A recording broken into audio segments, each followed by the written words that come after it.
하나님께서 우리에게 주시는 말씀은 사무엘하 21장입니다. 사무엘하 21장 1절에서 14절까지의 말씀을 교독하도록 하겠습니다. 사무엘하 21장 1절에서 14절까지의 말씀을 교독하겠습니다. 사무엘하 21장 1절 제가 먼저 읽겠습니다. 다윗의 시대에 해를 거듭하여 3년 기근이 있으므로 다윗이 여호와 앞에 간구하매 여호와께서 이르시되 이는 사울과 피를 흘린 그의 집으로 말미암음이니 그가 기브온 사람을 죽였음이니라 하시니라.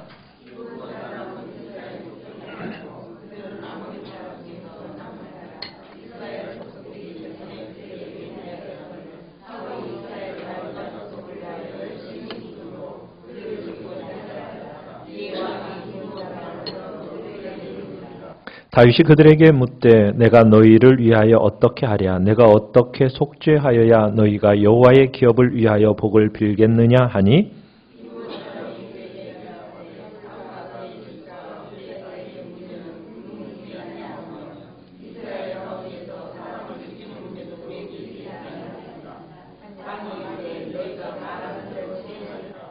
그들이 왕께 아뢰되 우리를 학살하였고 또 우리를 멸하여 이스라엘 영토 내에 머물지 못하게 하려고 모해한 사람의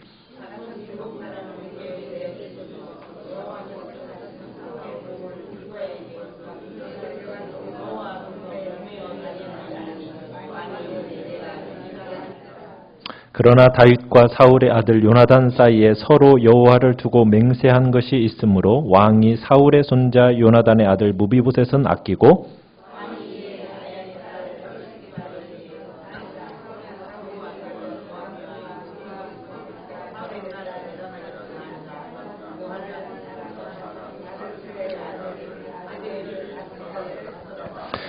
그들을 기브온 사람의 손에 넘기니 기브온 사람이 그들을 산 위에서 여호와 앞에 목매어 달매 그들 7사람이 동시에 죽으니 죽은 때는 곡식 베는 첫날 곧 보리를 베기 시작하는 때더라.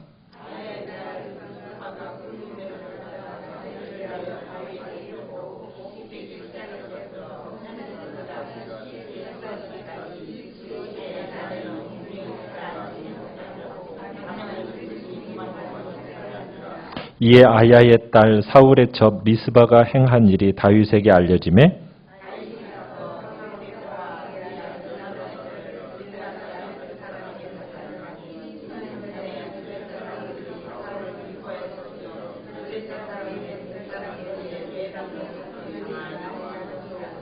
다윗이 그곳에서 사울의 뼈와 그의 아들 요나단의 뼈를 가지고 올라오매 사람들이 그 달려 죽은 자들의 뼈를 거두어다가 사울과 그의 아들 요나단의 뼈와 함께 베냐민 땅 셀라에서 그의 아버지 기스의 묘에 장사하되 모두 왕의 명령을 따라 행하니라. 그 후에야 하나님이 그 땅을 위한 기도를 들으시니라. 아멘. 오늘 말씀의 제목은 다윗의 나라와 기브온이라는 제목으로 말씀을 나누고자 합니다. 사무엘하 21장은 독립된 구문입니다. 지금 우리는 성경의 시간의 순서에 따라서 이렇게 쭉 보아왔는데 성경이 주로 그렇게 기록되는데 앞의 내용이 뒤에 다시 나오기도 합니다. 다윗 왕국이 지금 통합 왕국으로 마무리되면서 꼭 필요한 메시지이기 때문에 지금 앞에 발생한 일을 지금 뒤쪽으로 끌어다가 지금 독립 구문에다가 이렇게 붙여서 지금 사무엘하 21장에다가 이렇게 붙여놓은 겁니다. 그러니까 무슨 이야기를 하다가 우리가 그러잖아요. 무슨 이야기를 하다가 좀 그 얘기를 좀 더 구체화시키고 싶을 때 그럴 때 왜 우리 3년 전에 뭐 거기 갔었잖아. 이런 일이 그때 있었잖아. 라고 하듯이 이야기를 할 때 이제 그것을 옛날 이야기를 끌어다가 이제 뒤로 붙이는 듯이 지금 오늘 21장의 내용은 그런 식으로 우리가 이해하시면 됩니다. 그러면 이 21장의 이 내용은 어디에 붙여놓으면 시간 흐름상은 맞냐면 9장, 사무엘하 9장 사건에 이어서 붙여놓으면 흐름상 자연스럽습니다. 9장의 내용은 뭐냐면 다윗이 무비보셋을 찾았을 당시에 이야기거든요. 그러니까 그 이야기에 이어서 이 내용을 붙여보면 시간상의 흐름은 이제 다윗 압살롬 그 반란 이전의 이 사건으로 우리가 볼 수 있는 겁니다. 자, 그런데 하나님이 지금 다스리시는 이 영광스러운 이스라엘 땅에 무엇이 찾아왔습니까? 기근이 찾아왔어요. 자, 기근이라는 것은 몇 년간 지금 지속되었다고 그래요? 1년이 아니라 3년입니다. 3년. 여러분 한 해만 추수를 잘 못해도 다음 해에 굉장히 궁핍하잖아요. 그런데 3년이나 이 기근이 계속되었다고 하니 이스라엘 백성들의 굶주림이라는 것이 얼마나 극심했겠습니까? 아마 극심한 곤란을 겪었을 거예요. 그래서 이제 다윗은 이 문제가 이게 지금 단순한 자연현상의 문제가 아니구나. 이것은 하나님의 심판이다라는 것을 다윗이 깨닫게 됩니다. 그래서 다윗이 여호와 하나님 앞에 나아가서 엎드려서 부르짖습니다. 이 기근으로 인해서 다윗이 간구를 하니까 하나님께서 자신이 진노하신 이유가 뭔지를 가르쳐 주세요. 자, 그 가르쳐 주셨는데 그 진노하신 이유가 무엇 때문입니까? 그죠? 이것은 기브온 사람들의 한 맺힌 가슴 때문입니다. 지금 이 기브온 민족이 학살을 당한 거예요. 그것으로 인한 이 기브온 민족의 한이 맺혀서 어떻게 보면은 이스라엘 민족을 향하여 복을 빌지 않았어요. 축복하지 않았어요. 그것이 하나님 앞에서 이제 이것이 기근으로서 이 땅에 내려오게 된 겁니다. 참 기브온 족속이 누구에게도 억울하다고 항의하지 않았어요. 그러나 누가 이것을 보고 계셨던 거예요? 하나님은 보고 계셨고 직접 하나님께서 이 사건을 다시 여셔서 정의의 하나님, 공의의 하나님께서 세월이 지나 인간의 기억 속에서 희미해져가는 그 속에서라도 하나님은 진실을 꼭 밝히시는 분이라는 것을 우리가 보게 되는 거예요. 이 사울 왕은 초대 왕으로서 해서는 안 될 일을 했던 겁니다. 마치 이제 이스라엘의 영광을 구실 삼아서 기브온 이 족속을 다 이렇게 어떻게 보면 죽이는 대학살을 자행한 거예요. 기브온 사람들을 근절시키려고 한 거죠. 원래 이 기브온 사람들은 어디 사람입니까? 2절에 보면은 이스라엘 족속이 아니라 어디 사람이에요? 아모리 족속입니다. 그런데 이 사람들이 이스라엘 공동체 속으로 일원으로 편입이 됐어요. 어떻게 해서 편입이 되었을까요? 그것이 여호수아 9장에 이제 먼저 한번 우리가 9장을 한번 이제 지금 읽지는 않고요. 한번 잘 생각을 해보시면 돼요. 자, 이스라엘 백성들이 약속의 땅에 들어갔지 않습니까? 요단강을 건너서 가나안 땅에 들어갔어요. 그때 여호수아의 군대가 제일 먼저 무너뜨린 성이 뭐예요? 여리고성, 그 다음에 아이성. 자, 이렇게 함락하면서 막 진격에 들어갑니다. 이게 가나안 족속들이 막을 수가 없었어요. 아무도 막을 수가 없었어요. 그러니까 이 가나안 왕들 대부분이 어떻게 하냐면 자기들이 살기 위해서는 동맹을 맺어야 됐던 겁니다. 동맹을 맺어서 우리가 그러면 이 여호수아 군대와 싸우자. 그러면서 이제 막 동맹을 맺는데 그런데 유일하게 한 족속이 동맹을 맺지 않고 속임수를 씁니다. 어떤 속임수를 썼냐면 기브온 족속인데 이들이 대표단을 꾸려요. 그래가지고 아주 먼 거리를 온 사람인 것처럼 낡고 찢어진 옷차림으로 또 낡은 신발을 신고 그 다음에 곰팡이 난 빵과 그 다음에 헤어진 포도주 부대를 이렇게 변장하고서는 여호수아를 찾아오는 거예요. 그리고는 뭐라고 얘기하냐면 우리는 아주 멀리서 온 족속들입니다. 그런데 당신들의 하나님에 대한 소문을 저희가 들었어요. 그러면서 우리도 하나님을 섬기고 싶습니다. 그러니 우리와 조약을 맺읍시다. 이렇게 이제 제안을 한 거예요. 근데 하나님은 절대로 이방 족속하고 조약을 맺지 말라고 분명하게 말씀하셨는데 이 여호수아와 장로들이 속았어요. 속아가지고 그 요구대로 그들의 요구대로 덜컥 평화 조약을 딱 체결을 하게 됩니다. 그런데 이제 이 여호수아와 이 군대들이 사흘이 지나서야 이 속았다는 사실을 알게 된 거예요. 그렇지만 이들이 뭘 했어요? 하나님의 이름으로 맹세하고 언약을 맺었기 때문에 그 언약에 대한 책임을 져야 됐던 거예요. 그래서 이제 이스라엘 죽이지를 않고 하나님은 가나안 족속을 다 진멸하라고 하셨지만 이 맺은 언약 때문에 이 기브온 족속들을 차마 죽이지는 못하고 그들에게 벌을 내립니다. 어떤 벌을 내리냐면 기브온 족속들로 하여금 이스라엘 가운데 너희들이 살면서 레위인을 위해서 물 깃고 나무 패고 짐 옮기는 허드렛 일을 이제 하라고 그렇게 저주를 하여 그러면서 평화 조약이 지켜지게 됩니다. 그러면서 기브온 사람들은 단 한 사람도 죽지 않고 이스라엘 안에 편입이 되어서 이제 지내오게 된 거예요. 세월이 흘러서 이제 평화 언약이 제대로 지켜지고 있는데 누가 이 평화 조약을 어깁니까? 사울이 그 언약을 깨트리고서는 기브온 족속을 대량 학살하도록 명령을 내린 거예요. 이유는 뭐라고 얘기하고 있습니까? 이유는 2절에서 뭐라고 얘기하고 있어요? 사울이 이스라엘과 유다 족속을 위하여 뭐가 있어서 열심히 있으므로 그들을 죽이고자 했다. 뭐냐면은 순수 혈통을 유지하겠다라는 어떤 명분입니다. 그러니까 사울이 민족을 위해 한 행동처럼 아주 정당한 것처럼 이렇게 하면서 일을 추진했어요. 그러나 이것은 여러분 이게 정말 민족을 위한 행동인 거 정당한 것처럼 여러분 보여집니까? 그런데 이것은 하나님을 위한 것은 아니었어요. 왜요?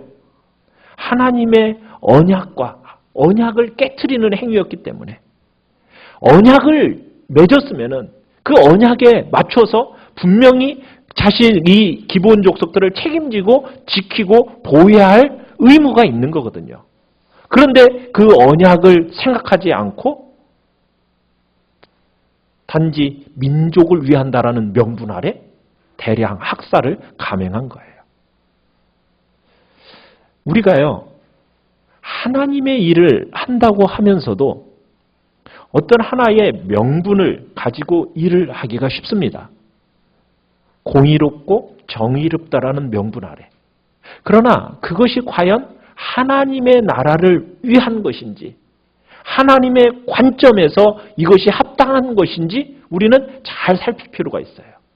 육신을 가진 우리는요, 이것이 정의롭고 공의로운 것, 그리고 하나님 앞에서의 그 관점 아래에서 이것이 올바른 것인지 여러분 이것을 분별해낸다는 것은 그리 쉬운 일은 아닙니다. 성경에서 말하는 개혁이라는 것은 항상 모든 비본질적인 것은 다 잘라내고 진짜 본질적인 것만 드러나게 해야 되는 거예요. 자, 그런데 진짜 본질적인 것은 어디에 있냐면 그리스도만이 진정한 본질입니다. 그 안에 공의와 사랑이 담겨져 있거든요. 하나님의 공의라는 것은 사랑과 자비가 함께 동반되어져야 되는 거예요. 그러니까 교회 안에서 어떠한 개혁이 이루어진다고 할 때 일관성을 유지를 해야 되는데 그 안에 마지막에는 반드시 뭘로 끝맺어야 되느냐면 자비로 끝맺어야 돼요. 자비로. 이건 교회가 놓치지 말아야 할 아주 중요한 가치입니다. 요즘에 우리 사회에서 얘기되어지는 것이 적폐청산. 굉장히 요즘에 적폐청산을 많이 하잖아요. 그러나 그 적폐청산이라는 그 부분이 교회 안에서 그대로 적폐청산이라는 것으로만 가지고 오면 안 돼요. 교회는 뭐가 있는 곳입니까? 자비가 있는 곳이에요. 사울은 정치적인 왕이었던 거예요. 나라 사정이 지금 복잡하니까 백성들에게 어떻게 해서든지 자기는 지지를 얻어야 되겠고 그 지지를 얻을 가장 좋은 명분으로서 결국에는 뭐 한 거예요?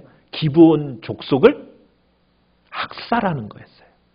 이방 족속을 잘라내는 것이 이스라엘 사람들로부터 자기가 어떻게 보면 지지를 얻는 가장 좋은 명분이었기 때문에 자신의 정치적인 기반을 공고히 할 수 있는 명분이었기 때문에 기브온 족속을 애국한다는 명분 아래에서 잘라내기 시작하고 학살을 이어갔던 거예요. 그런데 훗날 이 땅의 재앙의 근거가 이것 때문에 일어나게 된 겁니다. 결국 사울 본인은 어떻게 되었습니까? 결국에는 사울 본인은 비참하게 역사의 무대 뒤로 사라졌죠. 그런데 다윗이 이 역사의 구정물을 뒤집어 쓰고 이 문제를 떠안게 된 겁니다. 근데 이것이 하나님의 관점에서 굉장히 중요해요. 왜냐하면 이 다윗의 나라라는 것은 메시아를 잉태하고 있는 하나님 나라의 모형이기 때문에 이 관점이 아주 중요합니다. 자, 다윗이 이 기근이 왜 오게 된지를 알게 되었어요. 그래서 이제 기브온 거민들이 사울이 기브온 거민들을 많이 죽였기 때문에 알았기 때문에 기브온과의 그 언약을 어겨서 하나님의 이름을 더럽힌 것에 대해서 어떻게 하면 하나님의 이 진노를 완화시킬까? 그래서 기브온 사람들을 불러다가 대화를 시작합니다. 2절 마지막에 보면 이제 대화를 시작을 해요. 자, 그러니까 다윗이 이제 묻는 거죠. 내가 어떻게 속죄해야 너희가 여호와의 기업을 위해서 복을 빌겠느냐? 그랬더니 기브온 사람들이 어떻게 답변을 하고 있습니까? 이 문제는 결코 돈으로 해결될 게 아닙니다. 사울의 집안 사람들을 죽이게 해달라고 요구를 합니다. 이 언약을 깬 사울 왕의 자손 7명을 내어달라는 거예요. 그리고 그들의 본 고향 6절에 가보면요. 사울의 고향 그 고을 기브하에서 나무에 매달아 죽이겠다고 지금 선언하고 있습니다. 그러니까 기브온 족속의 생각은 그런 거죠. 사울 아들들은 사울의 후손이니까 죄가 있다라는 거예요. 그들을 제물로 바치면 사울이 저지른 도덕적인 이 죄를 씻어낼 수 있을 것이고 기근도 끝날 것이라는 거예요.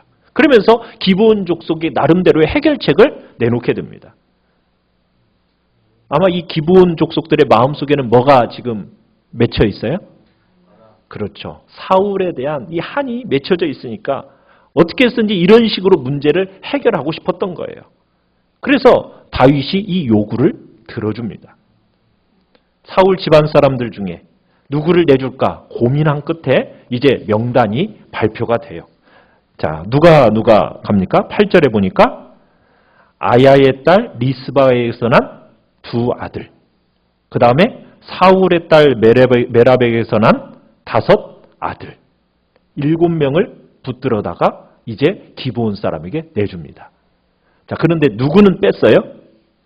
7절에 가보니까 무비보셋은 뺐죠. 무비보셋. 왜 뺐습니까? 그죠. 요나단과의 뭘 지키기 위해서? 그렇죠. 언약을 지키기 위해서 무비보셋은 뺀 거예요. 지금 여기서 중요한 게 지금 나타나고 있죠. 뭐가 지금 중요합니까? 언약이라는 거예요. 기브온 족속과는 뭐가? 이 언약을 깨므로 인해서 저주가 임했지만 그런데 다윗은 이 언약을 지키기 위해서 무비보셋을 제외시키는 거예요. 결국 이제 기브온 사람들은 다윗이 내어준 이 7 사울 집안 자손의 7명을 어떻게 합니까? 9절에 가보니까 그죠. 목매어 달리웁니다. 근데 거기서 이렇게 얘기하고 있죠. 여호와 앞에 이런 단어가 있죠. 여호와 앞에 목매어 달았다고 기록되어 있어요. 그러니까 하나님의 공의로운 심판의 성격이 담겨 있는 겁니다. 그리고는 이 사울 자손의 시체를 아마 몇 달 동안 그대로 나무에 달린 채로 그대로 두었던 것 같아요. 그리고 그 시체에 아무도 손대지 못하도록 이제 명령을 내렸던 거예요. 그러면서 처형이 된 날부터 시작해가지고 비 올 때까지 그 자리를 뜨지 않고 밤낮으로 시체를 지킨 여인이 있습니다. 낮에는 새들을 쫓고 밤에는 들짐승들을 쫓아낸 이 여인. 그 여인이 누구죠? 10절에 아야의 딸 리스바. 여러분 이 리스바는 누구입니까? 성경은 갑자기 리스바라는 여인에게 막 지금 집중해서 조명하고 있어요. 아야의 딸 리스바. 이 여인이 누구라고요? 사울의 첩이죠, 첩. 그러니까 리스바가 사울에게서 아들 몇 명을 낳았다고요? 2명을 낳았어요. 참 근데 이 여자는 참 슬픈 인생을 살아간 여자예요. 사울 아들 중에 이 사울이 죽고 나서 그 다음에 왕위를 이렇게 간 사람이 누구십니까? 기억나십니까? 이스보셋이라고. 이스보셋이 그 다음에 왕위를 이렇게 계승을 했잖아요. 사울이 죽고 나서. 그때 이스보셋을 보좌하는 장관이 하나 있었어요. 군대 장관 아브넬이 있었습니다. 그런데 이 아브넬이 실권을 딱 잡고 나서 그 증표로 누구를 범했습니까? 사울의 첩인 리스바를 범하게 되는 거예요. 그래서 이스보셋이 화가 나서 어떻게 네가 우리 아버지의 아내를 건드리냐 하면서 화를 내니까 아브넬이 오히려 협박하고 다윗 왕에게 넘어가 버리죠. 그 후에 아브넬은 요압에게 죽임을 당하고 그리고 이 리스바라는 여인은 어떻게 보면 정치와 역사의 이 소용돌이 속에서 어떻게 보면 참 기막힌 인생을 살아간 거예요. 그리고는 이 리스바는 이 두 아들을 큰 위로 삼으면서 그러면서 아마 생계를 공급해주는 이 두 아들을 의지하며 살았던 것 같아요. 그런데 이 두 아들이 어떻게 됐어요? 기브온 사람에게 넘겨져서 결국에는 목매달아 죽임을 당한 거예요. 그러니 이 리스바의 슬픔이라는 것은 말할 수 없는 슬픔이겠죠. 그래서 리스바가 두 아들의 죽음으로 인해서 슬퍼하면서 굵은 배를 바위 위에 딱 펴고서는 그곳에 앉아가지고 희생양이 된 아들의 시체, 조카들의 시체 이것들이 이제 짐승들이 덤벼들지 못하도록 밤낮으로 지킵니다. 아마 6개월 정도를 지켰다라고 보고 있어요. 참 어머니는 대단하죠. 참 지상에서 어떻게 보면 하나님을 가장 잘 설명할 수 있는 존재는 어머니인 것 같아요. 이런 사랑이 또 있겠습니까? 무려 6개월이라는 넘는 시간 썩어서 정말 냄새나는 그 시체 옆에 있으면서 그 낮에는 썩은 고기를 정말 뜯어먹겠다고 새들이 독수리가 막 날아들지 않았겠어요? 근데 연약한 여인이 그거 다 쫓아내고 밤에는 정말 이빨을 으르렁거리면서 막 드러내고 으르렁거리면서 나타나는 그 무시무시한 짐승들 그것들 다 쫓아내면서 시체를 상하지 못하도록 밤낮으로 지켜낸 여인이 바로 이 리스바예요. 고집스럽게 시체 곁에서 아마 6개월여간을 지키고 있었어요. 그런데 이 소식이 누구에게 들려졌습니까? 10절 끝에 보니까 다윗에게 알려졌어요. 다윗이 아야의 딸 리스바가 산에서 홀로 그렇게 밤샘하면서 시체들을 지키고 있다는 그 소식을 딱 듣더니 마음에 감동을 받게 됩니다. 그러면서 뭐 하냐면은 동정심을 품게 돼요. 뭐에까지 동정심을 품게 되느냐면 12절을 보시면은 다윗이 가서 사울의 뼈와 그의 아들 요나단의 뼈를 길앗 야베스 사람에게서 가져가서 무슨 얘기입니까? 이제 다윗이 사울과 요나단의 유해에 대한 동정심이 생겨진 거예요. 목매어 달린 그 자들의 뼈와 함께 이제 어떤 일을 진행하게 됩니까? 13절에 보니까 13절 14절에 사울과 그의 아들 요나단의 뼈와 함께 이 목매어 달린 그 사람들의 뼈를 베냐민 땅 셀라에 있는 그의 아버지 기스의 묘에 장사를 합니다. 그러니까 정중하고 명예로운 장례식을 치르는 거예요. 그리고는 고인들의 아버지와 할아버지인 기스의 묘에 안장을 시킵니다. 사울이 한날 한시에 요나단이랑 아들들이랑 길보아 산에서 한날 한시에 다 죽었잖아요. 그때 블레셋 사람들이 그 시체를 어떻게 했습니까? 벳산 성벽에다가 못 박아서 성벽에다 걸어놨었거든요. 그런데 길앗 야베스 사람들이 과거에 사울에게 받았던 이 은혜를 기억하고서는 목숨 걸고 그곳에 가서 성에 달린 그 시체를 거두어다가 뼈를 잘 안치를 해둔 거예요. 그런데 이 안치를 해뒀지만 다윗도 정치적인 이유 때문에 그 시체에 대해서는 차마 장례를 치르지 못하고 방치해 놓았었어요. 백성들의 눈치 보느라고 시신을 온전히 수습해 놓지는 못했었거든요. 그런데 리스바의 이 이야기를 딱 듣고 나서 다윗이 이제는 역사의 매듭을 지어야 할 때다라는 것을 결심하게 되고 이 장례를 치르게 되는 거예요. 그래서 14절 끝에 보면 이렇게 표현하고 있습니다. 그 후에야, 이렇게 되어 있죠. 그 후에야 하나님이 그 땅을 위한 기도를 들으시니라. 하나님께서 비를 내리셨어요. 그 후에야. 이 그 후에라는 표현은 무엇입니까? 단순히 사울의 후손을 처형한 그 자체로 문제가 해결되었기 때문에 하나님께서 비를 주신 것일까요? 그건 아니죠. 그 후에라는 것은 뭐예요? 기브온 사람들에 의한 사울 후손의 처형만이 아니라 이제는 다윗이 사울과 요나단을 베냐민의 지파의 그 영토에 속한 셀라의 가족묘에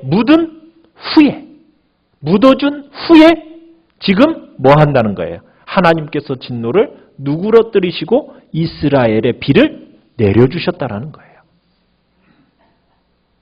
다윗이 이렇게 조치하게 된 것은 리스바의 그 용감한 행동 때문이었어요.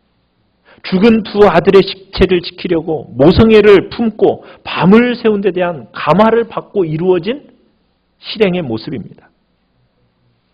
그런데 이 기근을 끝낸 것은 기브온 족속의 어떤 희생제물이 아니었어요. 무엇 때문이었습니까? 어떻게 보면 리스바의 밤을 새운 기도요, 다윗이 치른 자비로운 장례 때문에 이것이 하나님 앞에서 그 문제가 해결이 된 거예요. 왜 이 자리에 리스바를 등장을 시켜가지고 지금 사무엘하 21장에서 이 이야기를 하고 있는 것일까? 어떻게 보면 이제 통합 왕국이 마무리되는 시점이거든요. 다윗 왕국의 마무리되는 시점이에요. 그런데 무슨 이야기가 꼭 필요했기 때문에 이 이야기를 여기다가 꼭 이 과거 이야기를 끌어다가 여기다가 이 얘기하는 것일까? 무슨 메시지를 주고 싶으셔서 그랬을까요? 리스바가 다윗으로 하여금 하나님이 원하시는 것이 무엇인지를 알게 하시기 위해서요. 하나님이 원하시는 것은 희생 제물이 아니라 자비다. 자비라는 것을 깨닫게 하시기 위해서예요. 속죄라는 것은 생명을 빼앗는 것이 아니라 생명을 존중하는 것이고, 비인간적인 잔인함이 아니라 인간적인 동정심으로 이루어지는 것이 속죄다라는 것을 깨닫게 하기 위해서 지금 이 이야기를 여기다가 집어넣는 거예요. 그래서 리스바가 한 일이 이 구원의 역사 속에 포함된 겁니다. 여러분, 하나님의 나라는 자비의 나라입니다. 모든 것이 자비로 끝나는 나라예요. 다윗 왕국은 하나님의 나라를 담아낸 모형이거든요. 그래서 자비로 완성되어 가야 하는 것을 보여주는 겁니다. 우리가 압살롬 이야기에서도 그렇고, 우리가 끊임없이 지금 다윗의 이야기가 끝으로 가면 갈수록 무슨 이야기가 지금 계속해서 나오고 있습니까? 하나님이 원하시는 게 뭐라는 거예요? 자비의 마음을 원하시는 거예요. 긍휼의 마음을 주님은 원하시는 거예요. 하나님의 나라는 적폐청산에만 있는 게 아닙니다. 그게 공의가 아니고 진짜 하나님의 공의는 그것과 함께 뭐가 이루어져야 되는 거예요? 자비가 나타나야 진정한 하나님의 나라라는 거예요. 기근 때문에 재난으로 인하여서 시작된 이 이야기가 아들들의 시체를 밤낮으로 지킨 이 리스바의 행위를 통해서 결국 다윗의 마음에 자비를 회복시켜 주었고, 그 자비로 인하여서 자비의 행위를 이제 조상의 묘에 이들을 온전히 안장을 시키니까 비로소 하나님 앞에 기도가 응답이 되어지면서 비가 내리기 시작한 거예요. 사랑하는 성도 여러분, 하나님은 언약을 신실히 지키시는 분입니다. 그걸 강조하기 위해서 지금 21장은 이 언약이 중요하다는 것을 일관성 있게 지금 얘기하고 있어요. 언약을 지키지 않고 비틀거리니까 기근이 시작되었고 이제 언약의 회복으로 이제 마무리가 되어지는데 여러분 이 언약의 실체가 뭐라고요? 하나님의 자비라고요. 언약을 이루는 가장 중요한 핵심의 가치가 뭐냐? 하나님의 자비. 하나님의 자비가 있을 때 다윗의 왕국이 회복되는 것이고 그런 곳에 인해서 기근이 끝나는 거예요. 오늘날 이 땅의 교회가 놓치지 말아야 할 관점이 바로 이겁니다. 한국 교회가 기근에 휩싸이고 혹시 우리 하늘의 전원교회도 기근에 휩싸일 그런 일이 있게 되어질 때 무엇이 문제가 될까요? 그 안에 뭐가 없다라는 거예요? 자비의 마음, 긍휼의 마음이 없다라는 거예요. 우리의 교회는 이 하나님의 사랑, 자비, 긍휼이 가득한 공동체가 되어져야 합니다. 하나님의 언약이라는 것은 어떻게 보면 십자가가 핵심적인 가치예요. 그런데 이 십자가의 핵심적인 가치는 뭡니까? 하나님의 사랑이에요. 그죠? 하나님의 자비입니다. 우리 교회가 이 온전한 자비가 실현되어질 때 완성이 되는 거예요. 진정으로 완성이 되는 겁니다. 자비가 충만한 교회. 긍휼이 풍성한 교회. 우리가 이 땅을 살다 보면은 우리가 어떤 일이 있어요? 용서할 수 없는 일을 겪게 되는 일이 참 있잖아요. 그죠? 내가 저것만큼 용서 못하겠다. 여러분 그때가 십자가에서 죽으신 예수님의 그 사랑의 실체를 알 수 있게 되는 때예요. 십자가 앞에서 우리는 어떤 존재인지를 생각해야 됩니다. 우리는 아무런 의도 없는 존재잖아요. 철저한 죄인 아닙니까? 우리에게서 뭐 의로운 걸 하나라도 찾아낼 수가 있습니까? 아무것도 찾아낼 수 없는 정말 처절한 죄인이 우리의 모습이잖아요. 그런 우리에게 십자가라는 것은 자비의 실체를 경험하도록 주신 거잖아요. 어떻게 보면은 우리로 하여금 살다 보면은 내가 도저히 용서할 수 없을 것 같은 그런 사람, 어떤 그런 일, 여러분 그때 하나님은 우리에게 뭘 경험하기를 원하시는 거라고요? 하나님의 마음, 그 마음을 경험하기를 원하시는 거예요. 그 과정을 통해서. 아무런 의도 없는 자이기에 죽어야 마땅한 존재인데 그런 존재를 향하여 하나님의 그 사랑이 나타났구나. 십자가 앞에 딱 서서 하나님의 그 사랑과 자비가 온전히 실현된 그 십자가 앞에서 나의 자신을 돌이켜보는 거예요. 여러분, 우리는 아무런 의의가 없는 존재라는 사실을 우리는 기억해야 됩니다. 마땅히 죽어야 할 존재다라는 것. 그렇기 때문에 어떤 일도 나는 억울해할 일이 없다. 아무런 의의가 없음에도 불구하고 그런데 우리는 자꾸 나는 의롭다라고 생각하는데 문제가 있어요. 그래도 나는 다른 사람보다는 낫다라고 여기는데 문제가 있어요. 그래서 우리를 병들게 만들고 우리가 십자가의 사랑으로 가는데 많은 걸림돌이 만들어지는 겁니다. 사랑하는 성도 여러분, 우리는 하나님 앞에서 십자가 앞에서 내가 어떤 존재인지를 끊임없이 묵상해야 됩니다. 정말 나는 의의가 없는 마땅히 죽어야 할 죄인이다. 그러기에 내가 억울한 일을 당할 때 나는 억울해하지 않겠다. 이건 마땅한 일이다 라고 우리는 스스로 생각하면서 그렇게 고백을 하면서 오직 하나님의 자비와 긍휼밖에는 내가 붙들 것이 없습니다. 주님 앞에 고백하며 나아가는 겁니다. 사랑하는 성도 여러분,